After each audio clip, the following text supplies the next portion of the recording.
So hello everyone, if you are preparing for civil service examination, it's very important कि आप newspaper को बहुत अच्छे से कवर करें। आज के न्यूज़पेपर में क्या इंपॉर्टेंट टॉपिक्स हैं 25 अक्टूबर के। तो पीएम श्री योजना आपको याद रखनी है। पीएम श्री स्टैंड्स फॉर प्रधानमंत्री स्कूल फॉर राइजिंग इंडिया। तो इसके बारे में डिटेल, इसके फीचर्स पता होना चाहिए। नेशनल एजुकेशन पॉलिसी 2020 के इंप्लीमेंटेशन में ये स्कीम एक महत्वपूर्ण रोल प्ले करेगी, मॉडर्न इंफ्रास्ट्रक्चर डेवलप करना। अभी जैसे फंडिंग है तो अभी फिलहाल के लिए जनरल स्टेट्स में 60+40 का अरेंजमेंट है।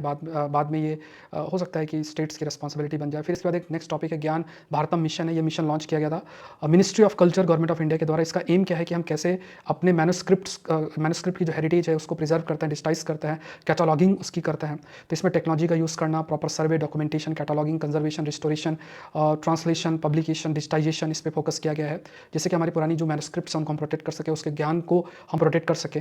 तो great Nicobar port project next topic आपका है। तो ये मेगा ट्रांसशिपमेंट पोर्ट के रूप में इसको डेवलप करने की बात की गई। तो इसमें इन्होंने क्रिटिकली कुछ पॉइंट्स हाईलाइट किए गए हैं। इंडिया करंटली फॉरेन पोर्ट जैसे कोलंबो और सिंगापुर पे काफ़ी निर्भर करता है। नया पोर्ट जो है ये डिपेंडेंसी को काफ़ी हद तक रिड्यूस कर सकता है। इकोनॉमिक रियलिटी की बात करें तो कहा गया कि हम एज्यूम कर रहे हैं कि यहाँ पे बहुत ज़्यादा ट्रैफिक हो सकता है अगर हम ग्रेट निकोबार के अंदर पोर्ट बनाते हैं, बट ये कितना सक्सेसफुल होता है देखने वाली बात है। इसमें कोई हिंटरलैंड नहीं, मतलब अगर आप पोर्ट बना भी देते हैं तो वहाँ पे आसपास का जो रीजन है वो कहाँ है, कैसे आप कनेक्ट करेंगे, मेनलैंड से कैसे कनेक्ट करते हैं तो वहाँ पे भी because of the weak connectivity cost add on हो जाएगा। रिमोट लोकेशन सबसे बड़ा डिसएडवांटेज है, बिकॉज ग्रेट निकोबार जो है लगभग 1200 किलोमीटर मेनलैंड से।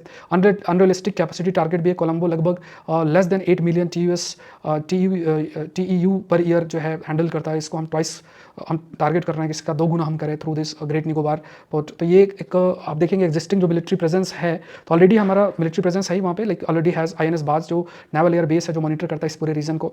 अब इसमें हम कमर्शियल इंटरेस्ट कैसे स्टैब्लिश कर सकते हैं देखना है। ऑब्जेक्टिव बहुत क्लियर होना चाहिए। तो ये सारे एस्पेक्ट इस पर पूरे तरीके से जो है हाईलाइट किए गए हैं। एनवायरमेंटल और सोशल कंसर्न भी रेस किए गए हैं, क्योंकि आप जब इतने पोर्ट इंफ्रास्ट्रक्चर को डेवलप करते हैं तो एनवायरमेंट पे भी काफ़ी प्रेशर बनेगा। कई जो ट्राइब्स हैं they will also be affected. फिर एक टॉपिक आपका है जिसमें China has announced a new holiday called commemoration day of Taiwan restoration as part of its claim over the self ruled island. फिर एक आपका children fiction to get its first Booker prize debut in 2027। अगर आप civil service की तैयारी कर रहे हैं अकेडमी से जरूर से जुड़ें।